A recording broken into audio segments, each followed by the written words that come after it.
میں بہک سکوں یہ مجال کیا،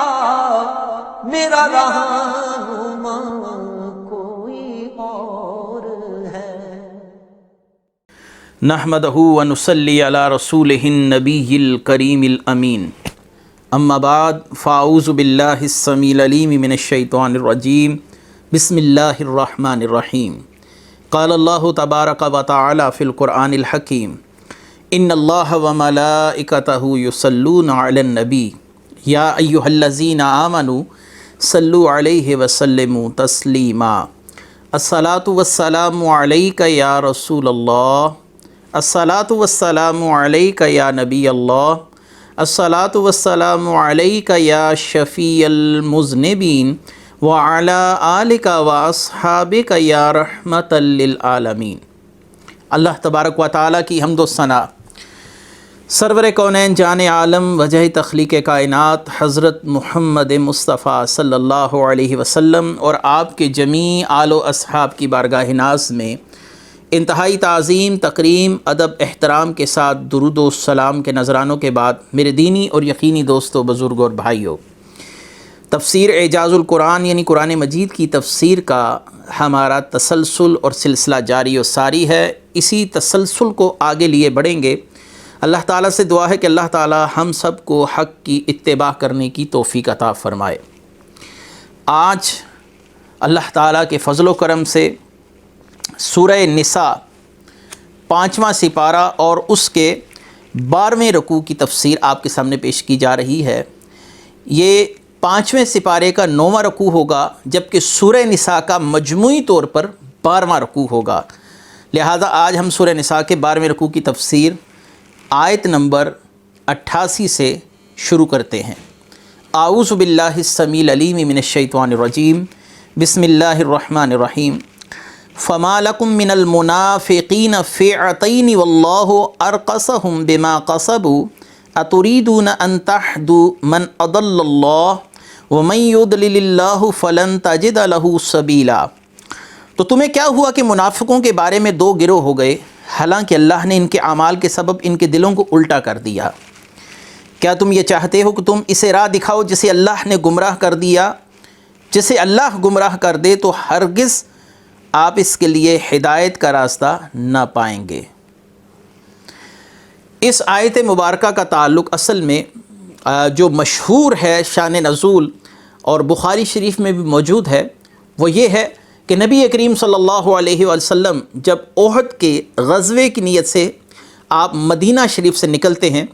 تو آپ کے ساتھ کم و بیش 1000 افراد کا لشکر موجود ہے، اور ان 1000 افراد میں 300 کے قریب منافقین بھی موجود تھے، اور یہ 300 منافقین حسب معمول نبی کریم صلی اللہ علیہ وآلہ وسلم کو آدھے راستے میں چھوڑ کر واپس لوٹ آئے۔ عبداللہ بن ابی جو کہ رئیس المنافقین یعنی منافقین کا سردار تھا، وہ اپنے 300 افراد کو لے کر واپس لوٹ آیا۔ اس طرح نبی کریم صلی اللہ علیہ وسلم کے اصحاب کی تعداد صرف 700 رہ گئی۔ بعض روایات کے بقول ان 700 میں بھی کچھ منافقین مال غنیمت کی لالچ سے اس لشکر کے ساتھ جنگ کے ارادے سے چلتے گئے کہ کل کو جب فتح نصیب ہوگی تو پھر ہمیں ایک کثیر مال غنیمت ملے گا، تو لہٰذا وہ اس لالچ میں چند مخصوص منافقین اس 700 کے لشکر میں شامل رہے، اور 300 منافقین آدھے راستے سے رسول اللہ صلی اللہ علیہ وآلہ وسلم کو چھوڑ کر واپس لوٹ آئے۔ اب ان کے متعلق صحابہ کرام کا جو جمع غفیر تھا اور صحابہ کا لشکر تھا، اس کے درمیان آپس میں اختلاف ہوا۔ کچھ صحابہ کا کہنا یہ تھا، یہ کلمہ گو ہیں اور ہمارے ساتھ نمازیں پڑھنے والے ہیں، رسول اللہ صلی اللہ علیہ وسلم کی معیت میں عبادات کرنے والے لوگ ہیں اور بظاہر کلمہ بھی پڑھتے ہیں، لہٰذا ہمیں ان کے ساتھ سختی کا معاملہ قطعاً نہیں کرنا چاہیے، اگرچہ یہ ہمیں آدھے راستے سے چھوڑ کر واپس لوٹ گئے۔ دوسری طرف صحابہ اکرام کا ایک گروہ وہ تھا جو ان لوگوں کے لیے اپنی رائے کے اندر انتہائی شدت رکھتا تھا کہ ہمیں ان لوگوں کے ساتھ لڑنا چاہیے جو بوقت ضرورت ہمیں آدھے راستے میں چھوڑ کر واپس لوٹ گئے، اور آج مشکل وقت میں ہمیں تن تنہا چھوڑ کر انہوں نے مدینے کی راہ لی۔ نبی کریم صلی اللہ علیہ وآلہ وسلم نے اس موقع پر فرمایا تھا کہ مدینہ لوگوں کو اس طرح نکال دیتا ہے جیسے بھٹی لوہے سے زنگ نکال دیتی ہے۔ یعنی ان منافقین کی پہچان ہونی تھی، انہوں نے ہمارے ساتھ آنا تھا اور پھر اپنے ارادوں کا اظہار کر کر پہچانے جانا تھا۔ لہٰذا ان منافقین کو نبی کریم صلی اللہ علیہ وآلہ وسلم اور صحابہ کرام رضوان اللہ تعالی علیہم اجمعین بخوبی جان چکے تھے۔ ان کی حرکات و سکنات وہ ان کے پہچان کے لیے کافی تھیں۔ لہٰذا یہاں پر صحابہ کرام کے لیے جو دو گروہ ہوئے، ایک جو صحابہ کرام کے جو دو گروہ تھے منافقین کے لیے، ایک جو منافقین کے لیے نرمی کا پہلو رکھتا تھا اور دوسرا گروہ وہ جو منافقین کے لیے سختی کا پہلو رکھتا تھا، اللہ تعالیٰ نے ان لوگوں کی تائید فرمائی جو ان منافقین کے لیے سختی کا پہلو رکھتے تھے۔ فَمَا لَكُم مِّنَ الْمُنَافِقِينَ فِئَتَيْنِ وَاللَّهُ أَرْكَسَهُم بِمَا كَسَبُوا أَتُرِيدُونَ أَن تَهْدُوا مَنْ أَضَلَّ اللَّهُ وَمَن يُضْلِلِ اللَّهُ فَلَن تَجِدَ لَهُ سَبِيلًا۔ تو آپ کے ساتھ جو صحابہ کرام اے محبوب صلی اللہ علیہ وسلم، وہ منافقین کے متعلق دو گروہ ہو گئے، اللہ نے انہیں اوندھا کر دیا ان کے کوتکوں کے سبب، یعنی ان کے اعمال کے سبب اللہ نے ان کے دل الٹے کر دیے ہیں۔ ان صحابہ کرام پر اس بات کو آشکار کیا جا رہا ہے کہ جو شخص بھی ان لوگوں کے لیے نرمی کا پہلو رکھتا ہے اسے جان لینا چاہیے کہ ان کے دل الٹے ہو چکے ہیں اور اللہ تعالیٰ نے انہیں راہ راست سے دور کر دیا ہے، اور جسے اللہ تعالیٰ راہ راست سے دور کر دے اس کو کوئی شخص بھی نفع نہیں پہنچا سکتا۔ فلن تجد لہ سبیلا، آپ اس کے لیے ہرگز نہیں پائیں گے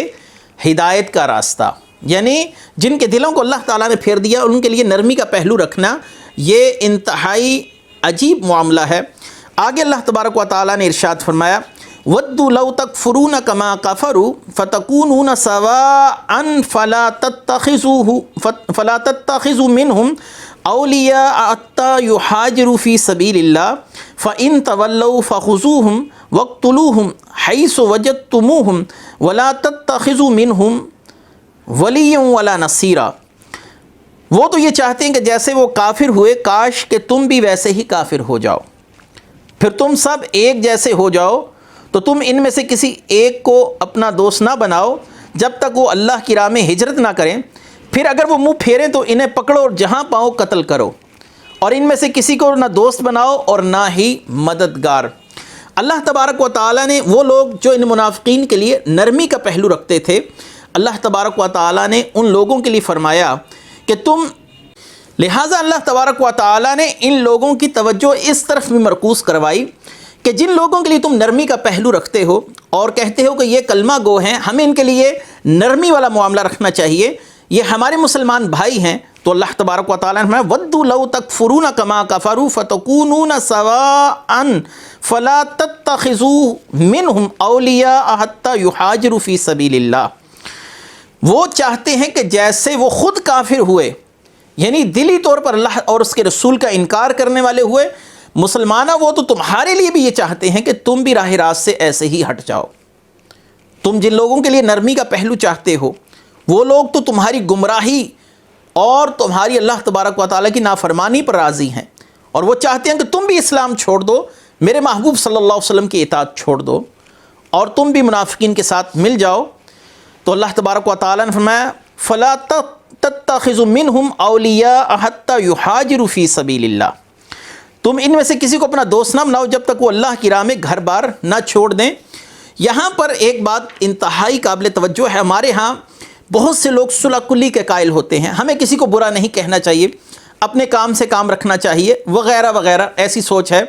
ہمیں تفرقے بازی نہیں کرنی چاہیے وغیرہ۔ اللہ تبارک و تعالیٰ نے بد عقیدہ لوگوں سے دور رہنے کی ہدایت فرمائی ہے فَلَا تَتَّخِذُوا مِنْهُمْ أَوْلِيَاءَ حَتَّى يُهَاجِرُوا فِي سَبِيلِ اللَّهِ۔ تم ان سے دور رہو، ان میں سے کسی کو اپنا دوست نہ بناؤ۔ نبی کریم صلی اللہ علیہ وسلم کی بھی بہت سی ایسی احادیث ہیں جو بد مذہب اور بد عقیدہ لوگوں سے دوری رکھنے پر مسلمانوں کو رہنمائی دیتی ہیں۔ مثلا آپ صلی اللہ علیہ وسلم نے فرمایا کہ تم میں سے بہت سے لوگ ایسے آئیں گے، میری امت میں آخری کچھ لوگ ایسے ظاہر ہوں گے کہ تمہارے سامنے ایسی احادیث پڑھیں گے جن کو نہ تم نے سنا ہوگا نہ تمہارے باپ دادا نے سنا ہوگا. یعنی وہ وضع حدیث کا ایک فتنہ ہوگا. احادیث کو گھڑنے والے بد مذہب لوگ ہوں گے، بد عقیدہ لوگ ہوں گے. تو آپ صلی اللہ علیہ وسلم نے فرمایا ایاکم و ایاہم لیضلونکم ولا یفتنونکم، ان سے بچنا، دور رہنا اور اپنے ایمانوں کی ان سے حفاظت کرنا. جیسا کہ صحیح مسلم میں ابتداءً رقم الحدیث نمبر 6 ہے، ابتدا میں یہ حدیث موجود ہے. اور سیدنا عمر بن خطاب رضی اللہ تعالیٰ عنہ منکرین تقدیر یعنی قدریہ کے لیے اکثر فرماتے تھے کہ ان لوگوں کے ساتھ مت بیٹھو اور نہ ان لوگوں کے ساتھ مخاطب ہو، ان سے گفتگو کرو، جیسا کہ سنن ابو داؤد شریف میں یہ حدیث موجود ہے. تو صحابہ اکرام رضوان اللہ تعالیٰ علیہم اجمعین کا عمل ہو یا رسول اللہ صلی اللہ علیہ وسلم کی صریح احادیث ہوں، وہ اس بات پر واضح دلالت کرتی ہیں کہ تمہیں بد مذہبوں سے دور رہنا چاہیے. قرآن کریم 11ویں سپارے میں اللہ تعالیٰ نے فرمایا وَلَا تَرْكَنُوا إِلَى الَّذِينَ ظَلَمُوا فَتَمَسَّكُمُ النَّارُ، اگر تم اپنے دل میں اندر بھی بد مذہبوں کے لیے جھکاؤ پاؤ گے تو اللہ تعالیٰ تمہیں بھی جہنم کا ایندھن بنا دے گا. تو لہٰذا سب سے پہلی چیز دین اسلام ہے، اور جس کے ساتھ بھی تعلق ہو وہ اللہ اور اس کے رسول کی محبت کی وجہ سے ہو، اور جس کے ساتھ انسان کا تعلق قطع ہو وہ اللہ اور اس کے رسول صلی اللہ علیہ وسلم کی محبت ہی کی وجہ سے ہو. اس لیے رسول اللہ صلی اللہ علیہ وسلم نے فرمایا سب سے افضل عمل یہ ہے کہ تو اللہ کے لیے کسی سے محبت کرے اور اللہ کے لیے کسی سے نفرت کرے. یہ اس آیت کی تفسیر ہے فَلَا تَتَّخِذُوا مِنْهُمْ أَوْلِيَاءَ حَتَّى يُهَاجِرُوا فِي سَبِيلِ اللَّهِ، ان بد مذہبوں کو دوست نہ بناؤ جب تک یہ ہجرت نہ کر لیں. ہجرت نہ کر لیں، یہاں پر ایک اشارہ اس طرف بھی ہے کہ بہت سے لوگ جو مکے میں رہتے تھے انہوں نے مصلحتاً اسلام قبول کیا تھا. وہ مشرکین کے ساتھ ہوتے تو بتوں کو سجدے بھی کرتے، اور جب مکے سے مدینے کی طرف آتے تو ان کو اس بات کا خوف نہیں ہوتا تھا کہ ہمیں صحابہ اکرام سے کوئی خطرہ ہوگا، کیونکہ بظاہر ہم ان کے سامنے کلمہ گو ہیں. تو اللہ تبارک و تعالیٰ نے فرما دیا کہ جب تک یہ مکہ چھوڑ کر مدینے کے اندر نہیں آ جاتے اور آپ صلی اللہ علیہ وآلہ وسلم کے اصحاب کے ساتھ اپنی زندگی نہیں گزارتے، یہ لوگ اسی طرح دو منہ والے لوگ ہیں اور منافقین کا ٹولہ ہے. اس سے اپنے محبوب صلی اللہ علیہ وسلم کے صحابہ اکرام کو بچنے کی ترغیب ارشاد فرما دی. فَإِن تَوَلَّوْا فَخُذُوهُمْ وَاقْتُلُوهُمْ حَيْثُ وَجَدتُّمُوهُمْ وَلَا تَتَّخِذُوا مِنْهُمْ وَلِيًّا وَلَا نَصِيرًا، پھر اگر وہ منہ پھیریں تو انہیں پکڑو اور جہاں پاؤ قتل کرو، اور ان میں سے کسی کو نہ دوست بناؤ اور نہ ہی مددگار. یہاں پر اللہ تبارک و تعالیٰ نے ارشاد فرمایا اے مسلمانوں، اگر وہ ہجرت کرنے سے منہ پھیریں اور کفر پر ڈٹے رہیں تو اے مسلمانوں تم انہیں پکڑو، جہاں پاؤ قتل کرو. اگر وہ تمہاری دوستی کا دعویٰ کریں اور دشمنوں کے خلاف تمہاری مدد کے لیے تیار ہوں تو ان کی مدد نہ قبول کی جائے، کیونکہ یہ بھی دشمن ہے. ایک دشمن کھلا ہوا دشمن ہے اور یہ ڈھکے چھپے دشمن ہیں. یہ دلی طور پر مسلمانوں کو پسند نہیں کرتے، جہاں حالات دیکھے اسی حال کے مطابق خود کو ڈھال لیا. یعنی مشہور کہاوت ہے do as the Romans do, جیسا دیش ویسا بیس، جہاں پر گئے اسی طریقے سے اپنے آپ کو ڈھال دیا. انہی لوگوں کے ساتھ بیٹھ کر مسلمانوں میں بیٹھے، مسلمانوں کے حال احوال اپنا لیے. جب مشرقین میں گئے تو مشرقین کے بتوں کو سجدہ بھی کیا. اللہ تبارک و تعالیٰ نے فرمایا کہ ان کی قطعاً مدد قبول نہ کی جائے، اور کسی بد مذہب سے مدد کیوں نہیں لینی چاہیے. یہاں پر غوث اعظم شیخ عبد القادر جیلانی الحسنی والحسینی کا بہت خوبصورت ارشاد ہے. آپ نے فرمایا جب تو کسی بد مذہب سے خود پر احسان لے گا، یعنی اس کا احسان اپنے لیے لے گا یا اس کو کوئی التماس کرے گا وہ تجھ پر کوئی احسان کرے، تو پھر تیرے دل میں اس کے لیے نرمی پیدا ہو جائے گی. لہٰذا کسی بد مذہب سے یہ معاملہ نہ کر کہ وہ تجھ پر احسان کرے، کیونکہ پھر جس شخص پر کسی کا احسان ہو اس کی برائیاں، اس کے عیوب بھی انسان پر پوشیدہ ہو جاتے ہیں. اور دوسرا یہ ہے کہ اللہ تبارک و تعالیٰ نے قرآن کریم فرقان حمید میں ایک مقام پر ارشاد فرمایا مَن يَتَوَلَّهُم مِّنكُمْ فَإِنَّهُ مِنْهُمْ، کہ تم میں جو کوئی بھی بد مذہبوں کے ساتھ دوستی کرے وہ انہی میں سے ہے. رسول اللہ صلی اللہ علیہ وسلم نے فرمایا من قصر بقوم فهو منهم، جو کسی قوم میں آتا جاتا ہے اس قوم کو بڑھاتا ہے، اللہ تعالیٰ اس کا حشر بھی اسی قوم کے ساتھ کرے گا. یہاں پر ان بھائیوں کی بھی توجہ کا طالب ہوں جو بد مذہبوں کی مجلسوں میں جاتے ہیں ان کے تعزیوں میں جاتے ہیں، بد مذہبوں کے اجتماعات میں جاتے ہیں، اللہ تعالیٰ نے فرمایا فَإِنَّهُ مِنْهُمْ، تم بھی انہی کے اندر سے ہو۔ آگے اللہ تبارک و تعالیٰ ارشاد فرماتے ہیں إِلَّا الَّذِينَ يَصِلُونَ إِلَىٰ قَوْمٍ بَيْنَكُمْ وَبَيْنَهُمْ مِيثَاقٌ أَوْ جَاءُكُمْ حَسِرَتْ صُدُورُهُمْ أَن يُقَاتِلُوكُمْ أَوْ يُقَاتِلُوا قَوْمَهُمْ وَلَوْ شَاءَ اللَّهُ لَسَلَّطَهُمْ عَلَيْكُمْ فَلَقَاتَلُوكُمْ فَإِنِ اعْتَزَلُوكُمْ فَلَمْ يُقَاتِلُوكُمْ وَأَلْقَوْا إِلَيْكُمُ السَّلَامَ فَمَا جَعَلَ اللَّهُ لَكُمْ عَلَيْهِمْ سَبِيلًا، مگر ان لوگوں کو قتل نہ کرو جو ایسی قوم سے تعلق رکھتے ہوں کہ تمہارے اور ان کے درمیان کوئی امن کا معاہدہ قائم ہو جائے۔ کیا تمہارے پاس اس حال میں آئے کہ ان کے دل میں تم سے لڑائی کرنے سے خیال تنگ آ چکا ہو، یعنی وہ دل کے اندر تمہارے ساتھ لڑائی کرنے کو پسند نہ کریں، وہ تنگ پڑ گئے ہوں مسلمانوں کے ساتھ ہمیں نہیں لڑنا چاہیے، اور اپنی قوم یا تمہارے ساتھ مل کر اپنی قوم سے لڑیں، اور اللہ اگر چاہتا تو ضرور انہیں تم پر مسلط کر دیتا، تو وہ بے شک تم سے لڑتے، پھر اگر وہ تم سے دور رہیں اور نہ لڑیں تو تمہاری طرف صلح کا پیغام بھیجیں، تو صلح کی صورت میں اللہ نے ان پر لڑائی کا کوئی راستہ نہیں رکھا۔ یہاں پر پچھلی آیت میں مشرکین اور منافقین کے ساتھ لڑائی کا حکم ہے، اور یہاں پر استثنائی صورتحال بیان کی جا رہی ہے کہ مسلمان کن کفار یا مشرکین کے ساتھ نہیں لڑ سکتے۔ پہلی صورت وہ لوگ جن کے ساتھ مسلمانوں کا معاہدہ ہو جائے، کوئی ایگریمنٹ ہو جائے کہ ہم آپس میں نہیں لڑیں گے، آپس میں امن معاہدہ ہو جائے۔ دوسرا وہ لوگ جو تم سے نہیں لڑنا چاہتے، یعنی وہ مسلمانوں کے ساتھ لڑنا نہیں چاہتے اور وہ اپنے کام سے کام رکھنے والے لوگ ہیں، ان کے ساتھ تم نہ لڑو۔ تیسرا وہ لوگ جو تمہارے ساتھ مل کر اپنی قوم سے لڑیں، یعنی جن کی ہمدردیاں مسلمانوں کے ساتھ ہوں، ان سب لوگوں کو قتل کرنے کی اجازت نہیں ہے۔ اس آیت میں 3 لوگوں کا ذکر کیا گیا، وہ لوگ جن کا ایسی قوم سے تعلق ہو جن کے ساتھ تمہارا امن کا معاہدہ ہو چکا، یعنی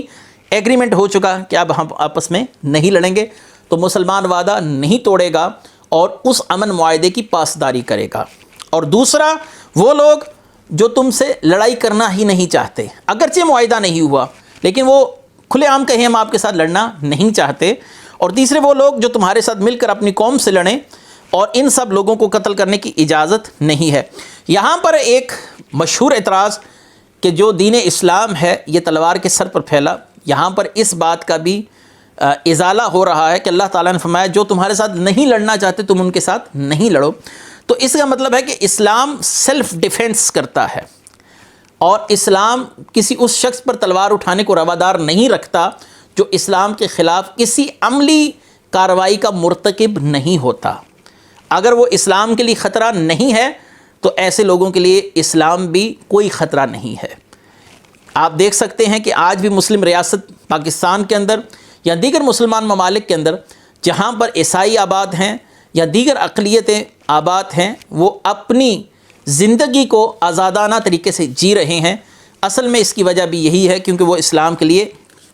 ممتو معاون ہے، اگر ممتو معاون نہیں ہے تو کم از کم خطرہ نہیں ہے۔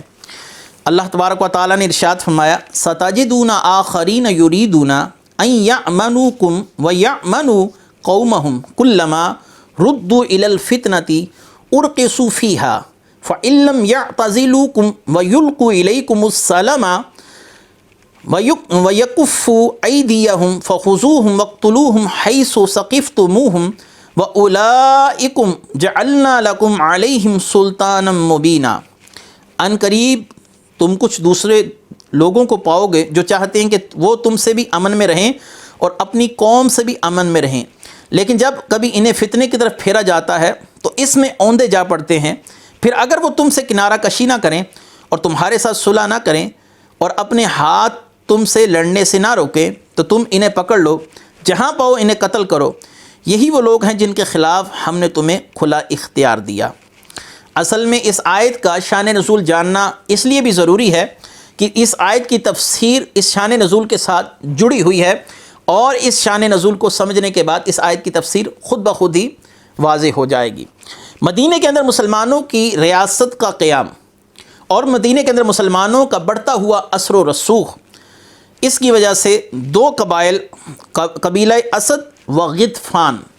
غطفان اور اسد یہ دونوں قبائل کے لوگوں نے ریاکاری کے طور پر کلمہ پڑھا تاکہ مسلمانوں کے بڑھتے ہوئے اثر و رسوخ سے فائدہ حاصل کیا جائے اور مسلمانوں کی تلوار سے اپنے آپ کو محفوظ کیا جائے۔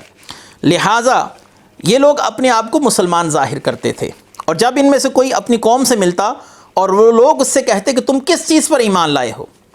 یعنی یہ وہی بات ہے کہ جب مسلمانوں کے ساتھ ہوتے تو کہتے ہم مسلمان ہیں، جب اپنی قوم کے پاس جاتے اور قوم ان سے سوال کرتی تم کس پر ایمان لائے، تو تنزن مزاحن کہتے، استہزان کہتے کہ ہم تو بندروں اور بچھوؤں پر ایمان لائے، یعنی مسلمانوں کا بھی مذاق اڑاتے، شریعت محمدی کا بھی مذاق اڑاتے، دین اسلام پر بھی فکر کستے۔ اللہ تبارک و تعالیٰ نے ان لوگوں کی خبث باطنی کو ظاہر کیا اور اندر کی خباثت کو ظاہر کیا ہے۔ محبوب یہ آپ کے پاس آتے ہیں، ان کی زبان کچھ اور ہے، جب اپنے لوگوں کے پاس جاتے ہیں جو ان کے ہم نوالا ہیں، ہم عقیدہ ہیں، تو ان کے ساتھ ان کی زبان وہی ہے جو ان کا عقیدہ ہے۔ تو اس سے ثابت ہوا کہ دونوں طرف تعلقات رکھنا اور ہمیں کسی جانب سے نقصان نہ پہنچے، نہ جانی طور پر نہ مالی طور پر، تو یہ منافقین کا وتیرہ ہے۔ یہی وجہ ہے کہ مسلمانوں میں بہت سے غدار پیدا ہوئے اور انہوں نے دنیاوی فوائد حاصل کرنے کے لیے خود کو بیچا۔ میر جعفر اور میر صادق کی مثالیں اقبال نے کیا خوب کہا تھا کہ میر جعفر از دکن اور میر صادق از حیدرآباد، ننگے دین ننگے ملت ننگے قوم۔ یہ وہ لوگ تھے جو مسلمانوں کے نام پر دھبا بنے۔ ان کے اندر بھی یہ منافقانہ روش پائی گئی کہ جہاں پر بھی اپنے دنیاوی مفادات کو دیکھا تو اپنے دین، ایمان اور قوم کی فکر نہیں کی، انہوں نے فقط اپنی فکر کی۔ یہی وتیرہ منافقین کا رہا کہ اپنے جان مال کو بچانے کے لیے مسلمانوں کے ساتھ مسلمانوں سا رویہ رکھا،